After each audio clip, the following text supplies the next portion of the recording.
आणि त्याच अनुषंगाने या ठिकाणी एका भगवंताची चर्चा बैठक सुरुवात आहे। तरी या संपूर्ण कार्यामध्ये सृष्टीचे विधाता सर्व सेवकांचे दुःखहर्ता भगवान बाबा हनुमानजी उपस्थित आहेत। भगवंताला माझा प्रणाम। या चर्चा बैठकीमध्ये आम्हा सर्व सेवकांचे सद्गुरू मानव धर्माचे प्रणेते महान त्यागी बाबा जुमदेवजी उपस्थित आहेत। बाबांना माझा प्रणाम। या ठिकाणी आई वाराणसी टुबरीकर उपस्थित आहेत। आईला माझा प्रणाम। आजच्या चर्चा बैठकीचे अध्यक्ष परमपूज्य परमात्मा एक मंडळाचे मार्गदर्शक आदरणीय मते साहेब जवाहरनगर पेट्रोल पंप यांना माझा नमस्कार। आणि आजच्या चर्चा बैठकीचे उपाध्यक्ष बाबांचे सेवक रवी भाऊ कळव तिरोळा यांना माझा नमस्कार। आणि या गावचे मंडळाचे मार्गदर्शक सुभाष भाऊ ठवकर यांना माझा नमस्कार। आजच्या चर्चा बैठकीचे सूत्रसंचालन जे सांभाळत आहेत ते कनोजे दादा खापा आणि आदरणीय मंच या ठिकाणी उपस्थित असलेले सर्व सेवक सेविका बालगोपाल सर्वांना माझा आदरपूर्वक नमस्कार जी नमस्कार। आजची आठवडी चर्चा बैठक बाबांनी दिलेले 4 तत्व 3 शब्द 5 नियम आणि मानवी जीवनात घडून आलेले अनुभव याच विषयावर सुरुवात आहे। मला या ठिकाणी संचालकांनी चर्चा बैठकीचे महत्व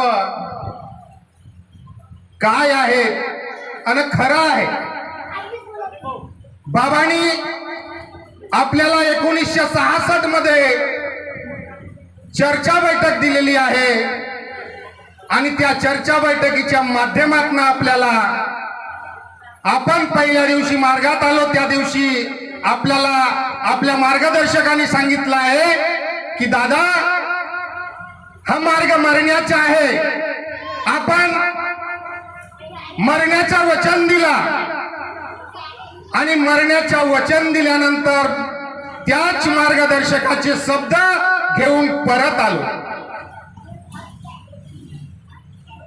त्याच मार्गदर्शकाचा शब्द आणि त्या महान त्यागी बाबा जुमदेवजीचा आदेश तो आज आमच्या जीवनात खूप असा महत्वाचा ठरला आहे आणि तो महत्वाचा ठरला असून त्याच आदेशानं त्याच मार्गदर्शकाच्या शब्दानं आज आम्हाला हा एवढा मोठा छत मिळालेला आहे। पण आपण ह्या सगळ्या गोष्टी विसरत चाललो। आज बाबांच्या आदेशाचं पालन होत नाही आणि आपण म्हणतो की मला आराम का होत नाही। आपण ज्या पहिल्या दिवशी दुःखी होतो आणि त्या दुःखाच्या भरात आपण जो बाबाला मरण्याचा वचन दिला, परमेश्वराला मरण्याचा वचन दिला, तो मरण्याचा वचन आज आम्ही विसरत चाललो। मानव धर्माचे आपण सेवक आहोत। मानव धर्माचे सेवक आहोत आपण या मार्गात नेलो। मानव धर्माचा सेवक हा 2 वेळा मरतो। एक वेळा केव्हा की आपल्या आयुष्य झाले त्यावेळेस मरतो, त्यावेळेस आपल्या पुढं हांडी समोर असते ना हांडी। पण आपण या मानव धर्मात नेलो, मग आपल्या पुढं आता काय आहे? काय आहे मावशी सांगाल का? आपण या मानव धर्माचे सेवक आहोत, आपण या मानव धर्मात नेलो, आता आपल्या पुढं काय आहे? काय आहे आपल्या पुढं? ते परमेश्वराची ज्योत आहे। आजही काही कमी नाही का? आताच सांगितला की भक्तीसाठी निर्धार पाहिजे मनाचा, आणि तो मनावर संयम पाहिजे. आपल्या पुढे आज काही नाहीये. आपण पहिल्या दिवशी मार्गात आलो. आपल्या जवळ आपले ते मार्गात येण्याच्या अर्ध्या तासा या 2 तासाच्या आधीच आपण आपले विचार सर्व विसर्जित केलो. आपल्या जवळ काही नव्हता, पण आपण या मार्गात प्रवेश केला. पहिली ज्योत जाळली, फक्त ज्योतच होती. काही होता का? पण बाबांनी सांगितलं आहे आपल्याला की आत्मारूपी परमेश्वर प्रत्येक आत्म्यात वास करतो, आणि तो खरा आहे. आम्हाला माहित नव्हता, पण आम्हाला ते महान त्यागी बाबा जुमदेवजी यांच्या खऱ्या विचारावर आम्ही उतरलो, तेव्हा आम्हाला हा परमात्मा काय आहे म्हणून माहित झाला. म्हणून बाबांनी आदेश दिला की दर आठवड्याला, मार्गदर्शकांनी शब्द सुद्धा दिला की दर आठवड्याला तुमच्या इथं आठवडी चर्चा बैठक असते. त्या चर्चा बैठकीत जात चला. माझ्या गावचा अनुभव आहे. सिल्ली गोपीचंदजी कानेटकर दर आठवड्याला चर्चा बैठक होत होती. त्या दर आठवड्याप्रमाणे तोच सेवक मला विचारायला लागला की भाऊ म्हणे चर्चा बैठक आज कुणाची इथं आहे? मी म्हणला बस स्टॉप वरती कटरे भाऊ आहेत, त्या सेवकाकडे आज चर्चा बैठक आहे. मला तो सेवक मी चर्चा बैठकीत येतो म्हणून बोलला आणि लगेच घरी गेला. मीही घरी गेलो. मी हात पाय वगैरे फ्रेश झालो, चेहऱ्यावरून पाणी घेतला आणि सायंकाळ झाली. दर दिवसाच्या हिशोबाने भगवंताची ज्योत उजेडला आणि प्रार्थना केलो, आणि प्रार्थना करून चर्चा बैठकीच्या दिशेने यायला लागलो. तोच सेवक पुन्हा पहा घराच्या पुढे भेटला आणि मला बोलला की भाऊ म्हणे मी आज चर्चा बैठकीत येत नाही. मला का? आताच बोलला तू, 5 मिनिट झाले दादा, का नाही येत? तर नाही म्हणे भाऊ, मला एक माझा सोबती मिळाला आणि तो म्हणते की वावरात आज जावं आणि आपण डुकराईचे ते धान विन खातेत, नुकसान होत आहे धानाच्या. त्या धानात त्या डुकराईसाठी आपण काहीतरी करंट वगैरे असा काही लावू. म्हणला ठीक आहे भाऊ, मी चाललो. मी चर्चा बैठकीत गेलो. चर्चा बैठक दर आठवड्याप्रमाणे झाली, संपन्न सुद्धा झाली. आणि तो सेवक तिकडे वावरात गेला आणि वावरात जाता बरोबर त्याच्या पायाला चप्पलामधून काहीतरी टोचला. माहित नाही काय टोचलं, पण त्याला काहीतरी टोचला. सकाळ झाली आणि सकाळ होता बरोबर गावात माहिती पडली का गोपीचंद कानेटकर हा बाबांचा सेवक चर्चा बैठक सोडून शेतात गेला आणि शेतात काहीतरी त्याला टोचला. तो खूप त्याचा पाय रक्तबंबाळ झाला आणि त्याला डॉक्टरकडे नेण्यात आले.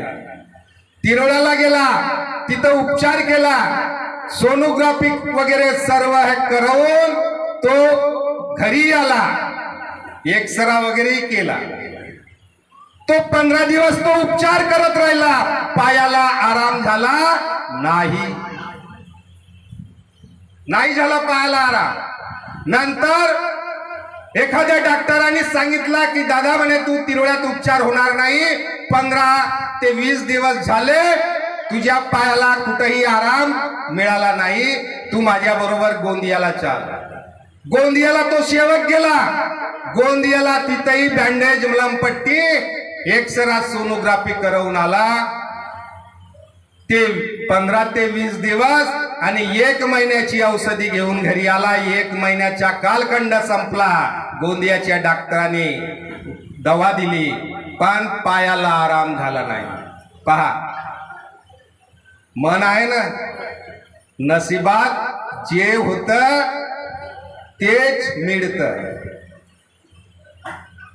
तोच सेवक 1 ते 1.5 महिना घरी राहिला आणि त्याला त्याच्या साळू भाऊ तुमसरला आहे शिक्षक, तो घरी आला त्याच्या भेटीला की माझ्या साळू भावाच्या पायाला काटा टोचला आहे, पण त्याचा पाय आज 2 महिने झाला जवळजवळ आराम होत नाही.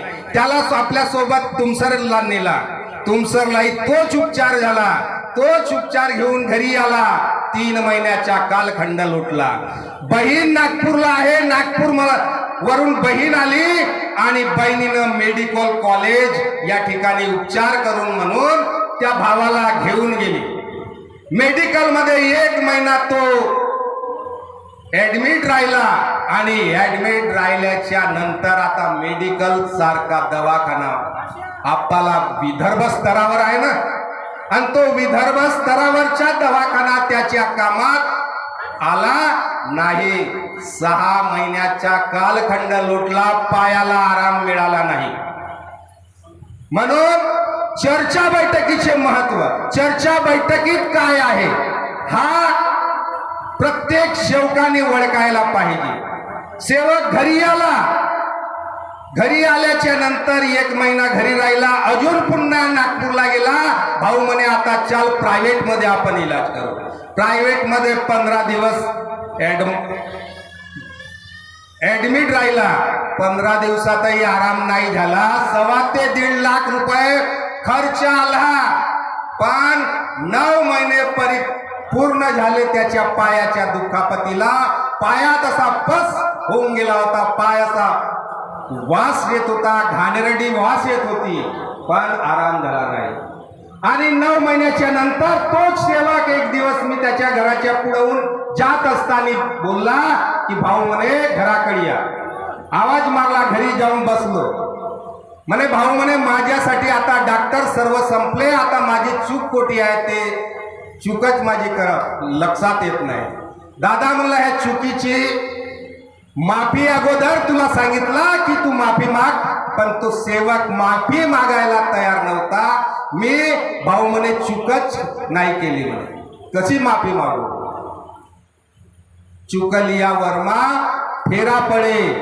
म्हणला आता म्हणे माझ्यासोबत येशील का. म्हणला हो म्हणे. आता म्हणला माझ्याकडे एक डॉक्टर आहे, चाल माझ्यासोबत चाल.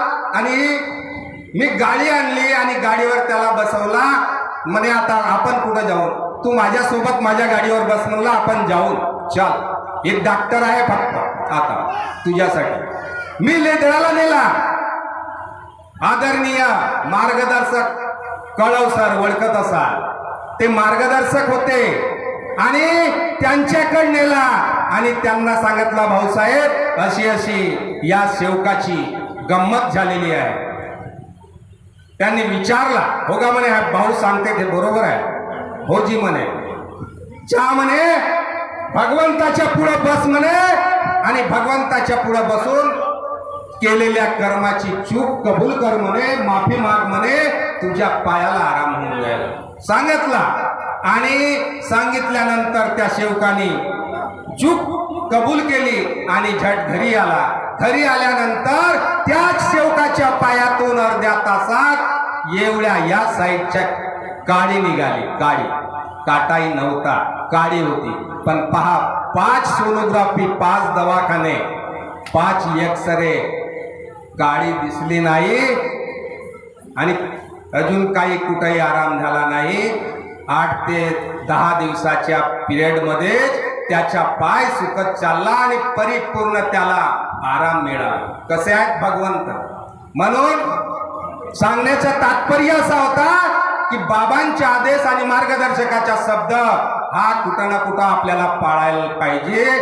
बाबांच्या भगवत गुणाची चर्चा बैठक दर आठवड्याला होते, त्या ठिकाणी जायला पाहिजे. तिथं आपण म्हणतो ना की या ठिकाणी दैवी शक्ती जागृत आहे, ती दैवी शक्ती त्या ठिकाणी उपस्थित राहते. म्हणून चर्चा बैठक न चुकता सर्व सेवकांनी जायला पाहिजे. मी जाण्याचा प्रयत्न करीन एवढे बोलतो आणि माझ्या शब्दांना एक विराम देतो. सर्वांना माझा आदरपूर्वक नमस्कार जी, नमस्कार.